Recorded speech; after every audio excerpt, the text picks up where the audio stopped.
Life as We Knew It, Chapter 17, page 256. December 2nd. Fridays, Matt goes to the post office first thing in the morning. Lately, he's been coming home in the early afternoon.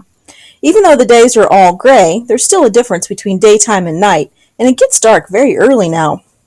Mom, John, and I were in the sunroom, and it must have been before noon because John hadn't gotten anything to eat.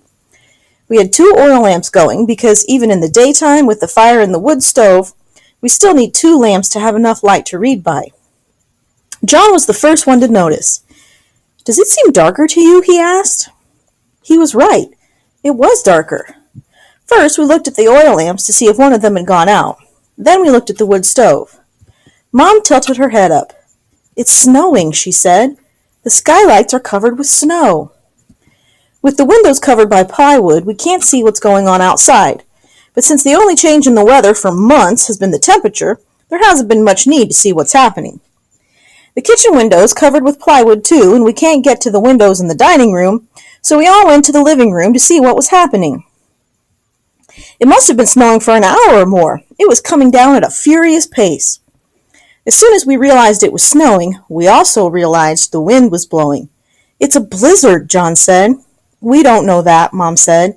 "The snow could stop in a minute." I couldn't wait.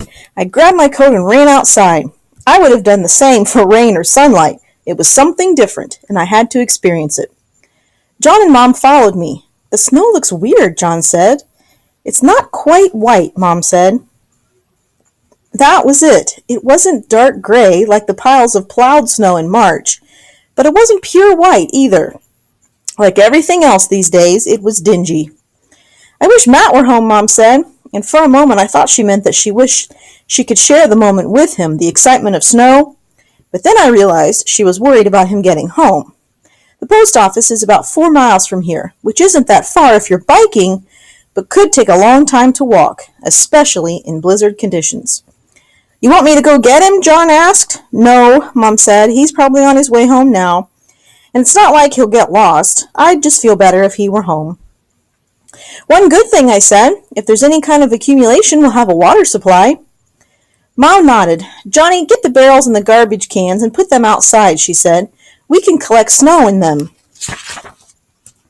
John and I took everything that could hold snow and put them by the side of the house. By the time we had the last recycling bin out there, the garbage can already had an inch of snow in it. John was right. It was a blizzard. We went back in, but none of us could concentrate on our books. We kept our coats on and sat in the living room, watching the snow fall and waiting for Matt's return. At some point, John made himself some lunch. While he was in the sunroom, I asked Mom if I should go get Matt. "No," she said sharply. "I can't risk losing 2 of you." I felt like she'd punched me. Matt couldn't possibly be lost. We couldn't survive without him. Mom didn't say anything after that, and I knew to keep my mouth shut. Finally, she went back to the sunroom, and when she did, I went outside and walked toward the road just to see what conditions were like. The wind was so fierce it came close to knocking me over. The snow was falling almost sideways, and I couldn't see more than a few feet ahead. I barely made it to the road, but when I got there, I couldn't see anything anyway. Matt could have been 20 feet down the road, and I wouldn't have known. Mom was right. I couldn't possibly have made it to town. I could only hope Matt could make the long walk and that he'd known enough to leave once the snow had begun falling. I went back in and made up some nonsense about going outside to check on the snow collection system. If Mom suspected differently, she didn't say anything. We went back and forth between the sunroom and the living room. Mom went out just past the front door and stood there for a few minutes until I made her come in. I could see how excited John was, the way a kid is when it snows. It was killing him to suppress his excitement. It was killing Mom to suppress her fear. And it was killing me to see both of them trying to hide their feelings. As the day progressed, the sky grew darker and the wind stronger. "I really think I should go find Matt," John said. "I could take one of the oil lamps." "Maybe he should, Mom," I said. At this point, John is stronger than me and a lot stronger than Mom. He might even be stronger than Matt, just because he's been eating more. If Matt needed help, John was the only one of us who could give it to him. "No," Mom said. "For all we know, Matt is staying in town with a friend to wait the storm out." But I knew Matt wouldn't do that. He'd come home, or at least he'd try to. He'd be as worried about us as we were about him. Mom, I really think John should go out, I said. Just a little way down the road, but with a lamp. It's getting so dark, Matt could go right past our drive and not realize it. I could see how much Mom hated the idea. I decided to try a different approach. How about if I go out first, I said, and then in a few minutes, John could take over for me, and then I could take over for him. We'd rotate, and that way, neither one of us could get into any trouble.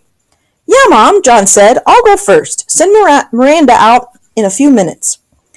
All right, Mom said. 15 minutes, and then I'll send Miranda out. John looked really excited, and in a funny way, I didn't blame him. Mom made sure he was thoroughly bundled up, coat and gloves and scarves and boots. She told him not to go too far and to hold the lamp as high as he could to give Matt a beacon. I waited alongside Mom. We didn't say anything. I didn't dare, and Mom was way too wound up to make small talk. Finally, she gestured to me to get ready. I hope this isn't a mistake, she said. We'll be fine, I said. I bet I'll bring Matt home with me. By the time I reached the driveway, I wasn't even sure I'd make it to where John was.